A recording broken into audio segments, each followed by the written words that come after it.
ఇక మూసి నిర్వాసితులకు కార్ఖానాలోని 2 పడక గదుల ఇళ్లను అప్పగిస్తున్నారన్న సమాచారంతో మడ్ఫోర్ట్ 2 పడక గదుల ఇళ్ల సముదాయం వద్ద స్థానికులు ఆందోళనకు దిగారు. ప్రభుత్వానికి వ్యతిరేకంగా పెద్ద ఎత్తున నినాదాలు చేశారు. స్థానికంగా ఉన్న లబ్ధిదారులకు 2 పడక గదులు కేటాయించకుండా మూసి నిర్వాసితులకు ఇవ్వడం పట్ల ఆగ్రహం వ్యక్తం చేశారు. మూసి నిర్వాసితుల కోసం రెవెన్యూ అధికారులు వచ్చి ఇళ్లను సర్వే చేసి వెళ్లినట్టు స్థానికులు తెలిపారు. ఇప్పటికే 3 ఏళ్లు గడుస్తున్నా స్థానికంగా ఉన్న తమకు ఇల్లులు కేటాయించలేదని, బయట వ్యక్తులకు ఇల్లు కేటాయిస్తే ఊరికినే ప్రసక్తే లేదని హెచ్చరించారు.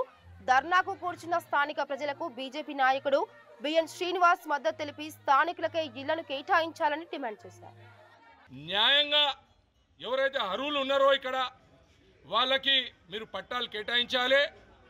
నేను మరీ చెప్తున్నా, ఏదో హైదరాబాద్కి ఇస్తారు, లేకపోతే సిటీలో వేరే ఏరియా నుంచి వేరే నియోజకవర్గం నుంచి వాళ్ళకి ఇల్లు లేని వాళ్ళకి ఇస్తారు అని అంటున్నారు.